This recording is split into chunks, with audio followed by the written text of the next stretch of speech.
বাংলায় ফিরে এলো মৌসুমী অক্ষরেখা।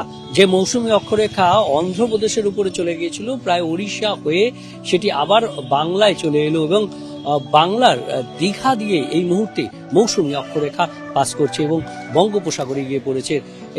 এর প্রভাবে বৃষ্টি চলবে, অর্থাৎ হোয়াইট স্প্রেড রেইন দক্ষিণবঙ্গে বুধবার পর্যন্ত চলবে এবং বৃহস্পতিবারেও কলকাতা সহ দক্ষিণবঙ্গের বেশ কিছু জেলাতে হোয়াইট স্প্রেড রেইন হবে এবং ক্রমশ সেই হোয়াইট স্প্রেড রেন কমবে, অর্থাৎ বৃহস্পতি শুক্রবার ক্রমশ হোয়াইট স্প্রেড রেন কমে ফেয়ারলি হোয়াইট স্প্রেড রেন অর্থাৎ বৃষ্টির পরিমাণ কিছুটা কমবে দক্ষিণবঙ্গের ক্ষেত্রে। উত্তরবঙ্গেও আগামী 24 ঘন্টার মধ্যে ভারী বৃষ্টির সম্ভাবনা রয়েছে শুধুমাত্র কালিম্পং এবং আলিপুরদুয়ার জেলায়। বাকি জেলাতে বিক্ষিপ্তভাবে বৃষ্টি হবে এবং এই বৃষ্টি অর্থাৎ বৃষ্টির পরিমাণ ও ব্যাপকতা উত্তরবঙ্গেও কমতে থাকবে।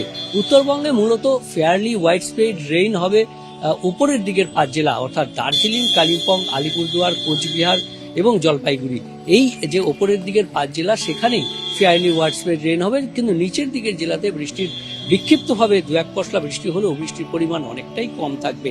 অর্থাৎ বুধবার পর্যন্ত দক্ষিণবঙ্গে হোয়াইট স্প্রেড রেইন অর্থাৎ সব জেলায় বৃষ্টি, বেশিরভাগ জেলার বেশিরভাগ অংশে বৃষ্টি হবে এবং সেই বৃষ্টিটা বৃহস্পতিবার থেকে ক্রমশ কমবে। তবে বৃহস্পতিবারেও কলকাতাতে সহ অন্যান্য জেলা যেমন উত্তর ও দক্ষিণ 24 পরগনা, পূর্ব ও পশ্চিম মেদিনীপুর, ঝাড়গ্রাম, পুরুলিয়া, বাঁকুড়া এই জেলাগুলিতে, হাওড়া, হুগলিতেও বৃষ্টির সম্ভাবনা থাকবে। তবে অন্য জেলাগুলিতে বৃষ্টির সম্ভাবনা ক্রমশ কমবে।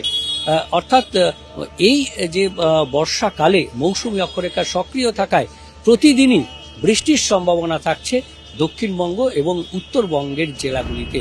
মৎস্যজীবীদের জন্য সতর্কবার্তা থাকছে, তবে মৎস্যজীবীদের জন্য বৃহস্পতিবার পর্যন্ত এই সতর্কবার্তা থাকছে যে উত্তর পশ্চিম ও পশ্চিম মধ্য বঙ্গোপসাগরে যেতে নিষেধ করা হয়েছে, কারণ সমুদ্র উত্তাল থাকবে আর সমুদ্রের মধ্যে যে ঝোড়ো হাওয়া, সেই ঝোড়ো হাওয়া 40 থেকে 60 কিলোমিটার প্রতি ঘন্টায়, আর সমুদ্র উত্তাল থাকার কারণেই মৎস্যজীবীদের সমুদ্রে যেতে নিষেধ করা হয়েছে। মূলত দক্ষিণ পশ্চিম বঙ্গোপসাগর এবং পশ্চিম মধ্য বঙ্গোপসাগর অর্থাৎ এই যে বঙ্গোপসাগর এলাকায় সেখানে অর্থাৎ উত্তর পশ্চিম ও পশ্চিম মধ্য বঙ্গোপসাগর এই এলাকাতেই মৎস্যজীবীদের যেতে নিষেধ করা হয়েছে।